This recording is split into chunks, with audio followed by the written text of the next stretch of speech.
So because it's only one verse, I will request everybody to read it all together. Okay, begin. And the Word became flesh, dwelt among us, and we saw His glory, glory as of the Son of the Father, full of grace and truth.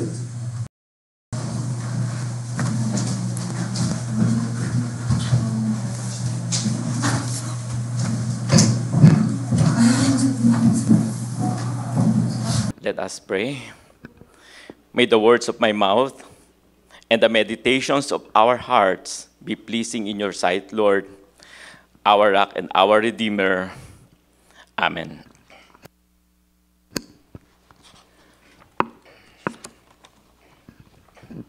Once upon a time, there lived 6 blind men in a village.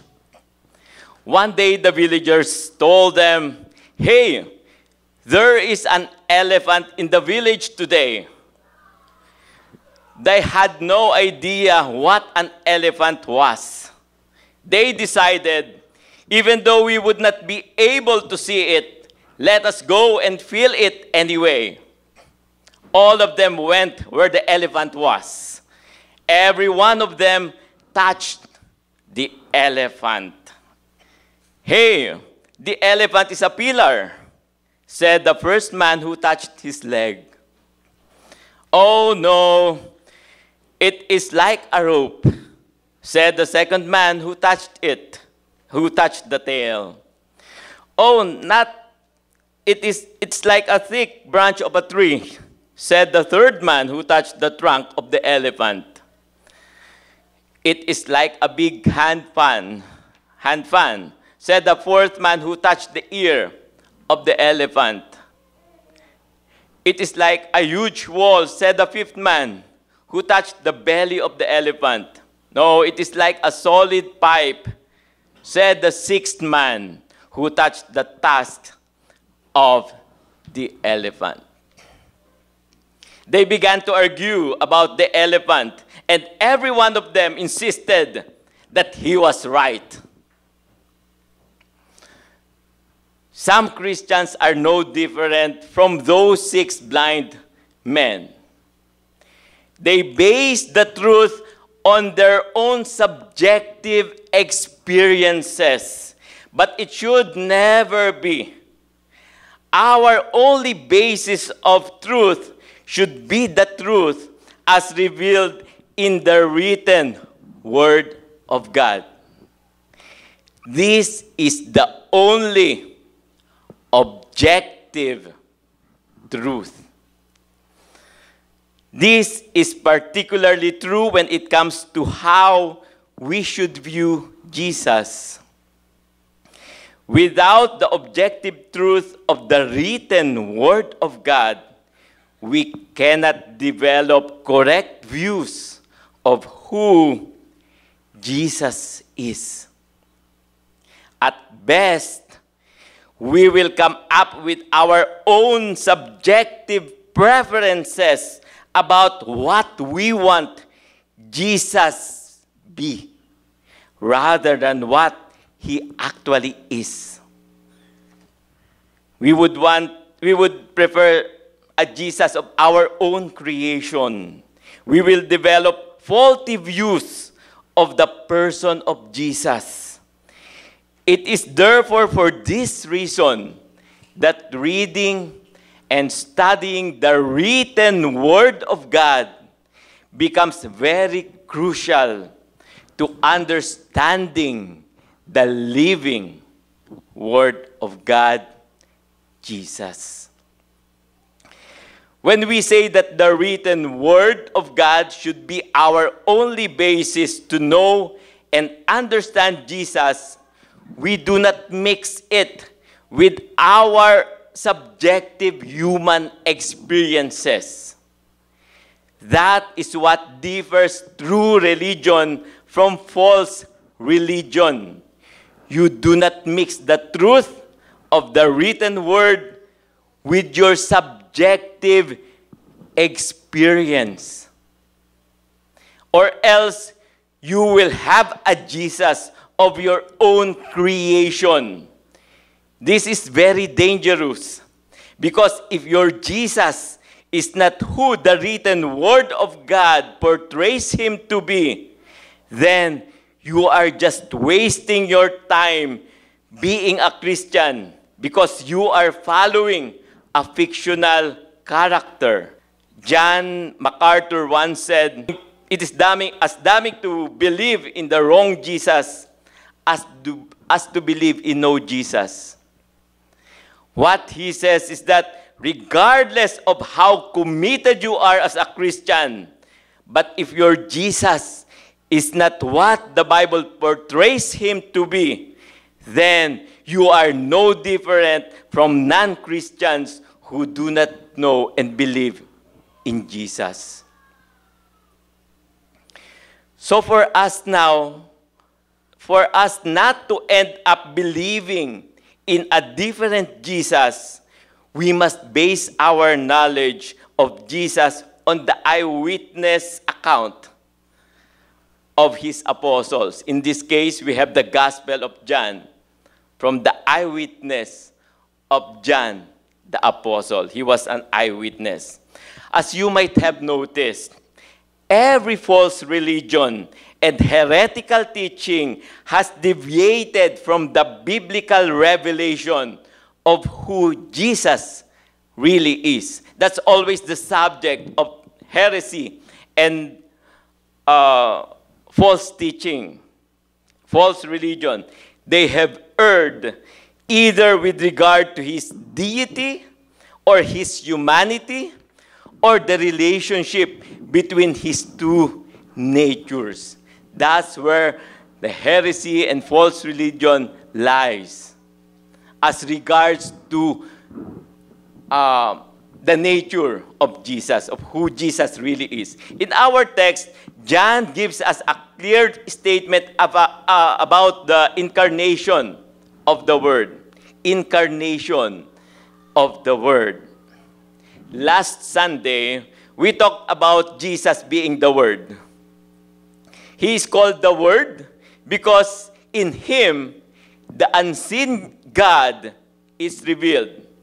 Without Jesus, we would not have seen this unseen God. It's only through Jesus that we are able to see the true God. But this Word did not take any other form, but chose to be in human form, to be in human flesh, and dwell among us, to become like us, be one of us, and be among us. He chose to be one of us in flesh. Verse 14, the verse that we just read, reconnects us with verse 11, and is the last time John uses the Word, uses the term the Word, as a title for Jesus in this gospel. The Word, who was in the beginning with God, the Word, who was in the beginning with God, the Word, who was God, the Word who created everything that has come into being, became flesh and dwelt among us. Imagine that. The incarnation of God is said to be the most amazing miracle of the entire Bible. Imagine a God who created everything becoming one of his creations. It's as though you would want to have a special news to the ants, for example. You would become an ant for the sake of the ants. In the case of this very magnificent God, the creator of everything, he became one of us, breaking in the dimension, in the world of humans. God breaking into the world of humans. That's why it is said to be the most amazing miracle of the entire Bible. Far more amazing than the resurrection and more amazing even than the creation of the universe. In the Old Testament, we would read during the time when the Israelites were escaping from Egypt, God would appear to be a pillar of cloud or a pillar of fire, or in some instances, he would appear as an angel. In the case of the New Testament, during the first Christmas, he came as a human, very weak, very vulnerable. But he chose to come in the form of human. 3 points we can see from our study text. The first point, in Jesus, the eternal Word, the eternal and living Word became flesh. I hope we are able to internalize it and imagine it. How this God coming to us in the form of, he must have come probably disguising as a human being, but he was really God. We'll see later how his being God and being human manifested during that time. John affirms two truths about Jesus that are essential to Christian faith. As the Word, Jesus is fully God. Jesus is fully God. We already discussed it last Sunday. John asserts that Jesus is the eternal and living Word of God. Eternal, from eternity past to eternity future. He says, in the beginning was the Word. In the beginning was the Word. The sense of the verb is that he was already existing at the beginning of time because he has no beginning. He is with the Father, and the one God in 3 persons is the only eternal being. No other being. The one God in 3 persons, the only being, eternal. But Jesus' deity, being one of the 3 persons, is being attacked and continues to be attacked by cults. We understand there are religions who believe on the deity of Jesus. The Mormons, for example, Jehovah's Witnesses, and the Iglesia de Cristo are just among those cults. But the New Testament clearly affirms the deity of Jesus. He himself claimed to be God. In John 8:58, he asserted his eternal existence when he claimed, before Abraham was born, I am. Before Abraham was born, I am. The Jews would have recognized I am as a reference to God's name as revealed to Moses. So when Jesus said, I am, he's referring to God. In John 10:30, he asserted, I and the Father are one. He being the revelation of God. And in John 14:9, he told Philip, he who has seen me has seen the Father. Scripture directly states that Jesus is God. Also, many titles that apply only to God are applied to Jesus. The title Lord, it is not just simply Lord as in Master.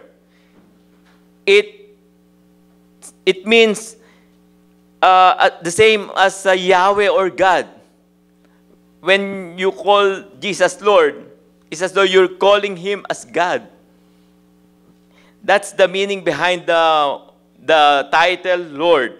In Revelation 1:17, Jesus proclaims, I am the first and the last. In Revelation 22:13, he reaffirms, I am the Alpha and the Omega, the first and the last, the beginning and the end. Paul also says in Colossians 2:9, "For in him all the fullness of deity dwells in bodily form." Jesus did works that only God can do, such as creating all that it is, raising the dead, overpowering Satan and all spiritual forces, judging all people, forgiving sins, and receiving worship. He received worship. You cannot believe the New Testament and deny the full deity of Jesus. The second point, when the eternal Word took on flesh, He became fully human. He became fully human. Not that only our God is fully, Jesus is fully God, but He is also fully human. Jesus did not only appear or seem to be human. That is one of the heresies. There are those who said that Jesus is truly God. He only appeared human. That is an important teaching. As we are Christians, we have to believe that He really became fully human. Later on, we'll be able to understand why we should believe that He really became fully human. Jesus took upon Himself our full human nature except for sin. He really became like us except for sin. He became fully human from that miraculous moment when Jesus was conceived by the Holy Spirit in the womb of the Virgin Mary. He became human and will never cease to be human even after the resurrection. He never ceased to be human. That will also be what will happen to us when we resurrect. He is forever both God and man in one person. Because there are also attacks coming from some cults saying, the first one, He just appeared to be human, but He was actually God. We have to understand that He actually was fully human. There are also some attacks when no, He was man from the beginning. And it was only when He was baptized that when God adopted Him as His Son. And that's the only time when He became God. There are also some attacks from other cults where saying it was actually not one person. It was two persons. So there are those. We really have to understand Jesus in one person, fully God and fully man, because that has an implication in our salvation. Jesus never ceased to be what he was before when He became human. So He was God. When He was born as a human being, He never ceased to be God. Rather, Jesus added complete humanity to His eternal deity. Yes, He temporarily laid aside the use of some of His divine attributes and the full display of His glory, but He did not lay aside His deity or cease to be God when He became human. As human, Jesus was subject to hunger, thirst, weakness, tiredness, temptation, and death. But He was without sin. He was without sin. Satan hates the truth that Jesus, the eternal God, took on human flesh. Satan hates it that Jesus became fully human because it qualifies Jesus to be our Savior and bear the sins of the human race. had he not become a human being, he would not have been qualified to carry our sins, to save us from our sins. Jesus had to be fully man to bear the sins of humans. But Jesus also had to be fully God so that his sacrifice had merit before the holy throne of the triune God. If a human being would only die for his own sin, if Jesus was only man and he died, he would just die for his own sin. But Jesus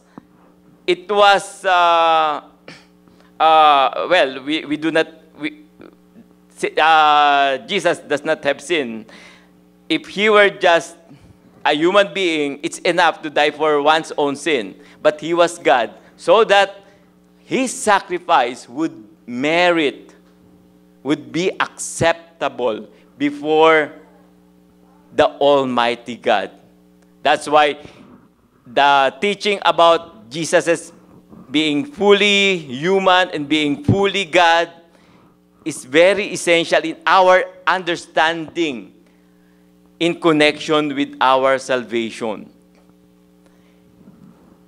His sacrifice was acceptable because he was at the same time God. Jesus is fully God and fully man, united in one person. In one person. He is God and man in one person, not two separate persons. Forever, without confusion of his two natures.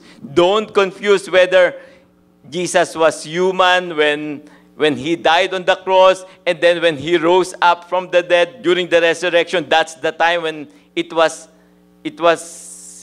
he being God.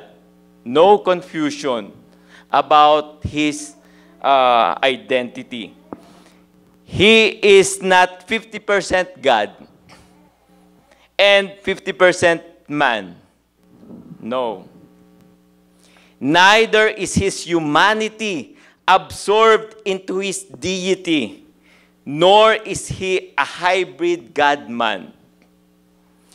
Jesus is 100% God and 100% man. While it is incomprehensible mystery how the two natures of Jesus interact, we must accept the truth of the scripture that the Word became flesh. Just as how last Sunday we talked about the Trinity, there's no way for us as humans to comprehend the mystery of the Trinity. We just have to bow down and submit to that mystery and accept our limitations as humans, and not with our limitations also limit our view of God. The second point is Jesus, the eternal Word, dwelt among us. In the Old Testament, it spoke about the tabernacle where God dwelt with his people. And just as the tabernacle was the place where God dwelt with his people and manifested his glory, so Jesus is Emmanuel, God with us. That's why he's called Emmanuel. God is with us in the dimension of the human world. God with us. We have access to God through Jesus. The last point, the apostles, we see from the testimony of John, the apostles saw the glory of the Word who became flesh. They were eyewitnesses to this glory of the Word. Jesus' glory was supremely revealed in the cross. That's the culmination of his glory. When Judas went out of the upper room to betray the Savior, Jesus said, "Now is the Son of Man glorified, and God is glorified in him." The cross displayed God's perfect justice and amazing love like no other event in history. In our text, John elaborates on Jesus' glory with two phrases. The first one, the glory of the Word was that of the only Son from the Father. So the glory of the Word from the beginning, eternal Word, is manifested in the only Son. In the only Son coming from the Father. He means that Jesus is the only and unique Son of God in a way that no one else is. No one is qualified. Jesus has no equal among men. We become sons of God through the new birth, but Jesus is the eternal Son, co-equal. Co-equal. I want to emphasize this. Co-equal with the Father in His essence. God is the eternal Father and Jesus is the eternal Son. The Holy Spirit is also eternal God. Three persons, but one God. Three persons, but one God.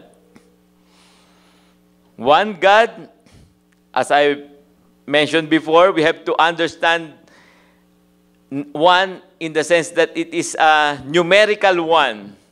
That's where confusion lies when we treat one as in numerical one. We can treat it as, some say it's a philosophical one, but I would prefer to call it theological one. While it is humanly impossible to fully understand it because it is beyond our human experiences. Beyond our human experiences. Just what the six blind men had touching, what they experienced touching the elephant, basing their truth on the human experience. It is, however, the truth revealed to us by the written word. So we may not be able to grasp this because we are just finite human beings, but that is the truth revealed to us by the written word, the only objective truth. The second point is the glory of the word was full of grace and truth. Grace and truth. Jesus was full of grace and truth. His grace, because of His grace offers love and compassion to guilty sinners. That's what it makes us. It offers love and compassion to guilty sinners. But His truth warns us of God's judgment if sinners do not repent and believe in Him. So, yes, we are saved by grace through faith alone, in Christ alone. Yeah? The truth is, we are saved from hell, from eternal punishment, from the true and certain punishment that will come to us. So, when we say Jesus is grace and truth, we believe everything that He says in the Bible. What He says about Himself. We believe everything. We talked about hell and heaven before. Sometimes we do not believe and would just emphasize God's love and God's mercy, not focusing on the truth about what is waiting for those who do not believe. That's why we have a balance. of truth and grace. We have to balance them.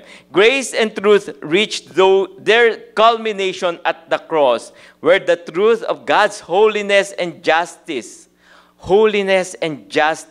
was satisfied in the death of the perfect substitute, Jesus, so that he now can offer grace to guilty sinners who trust in Jesus.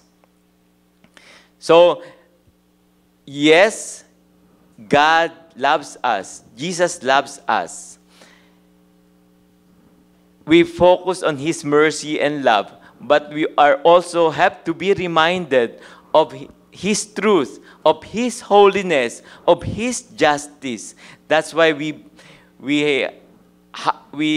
think about how we are going to approach this holy God, but at the same time, a loving God. It is only by believing the truth in Jesus that you can experience God's grace and forgiveness. Since Jesus is full of grace, you can come to Him and know that He will welcome you. Because He is full of truth, you can trust His promises. Because He is God of mercy and love and grace, we can be sure that we will be accepted. And because He is full of truth, we can trust that we can hold to His promises. We can hold to His word. Because the Word became flesh, Jesus is one who can feel what His people are going through. Because He has suffered Himself being tempted, we have to understand that He really became flesh and became one of us. And because of that, He can understand what we are going through. He is almighty because He is God, and yet He can sympathize with us because He is man. Because the Word became flesh, Jesus can supply us with a perfect pattern and example for our daily life. If Jesus as a man can do it, we can do it because He became a man. Having dwelt among us as a man, we know that the true standard of holiness is to walk, because He even walked this standard, to walk even as He walked, according to 1 John 2:6.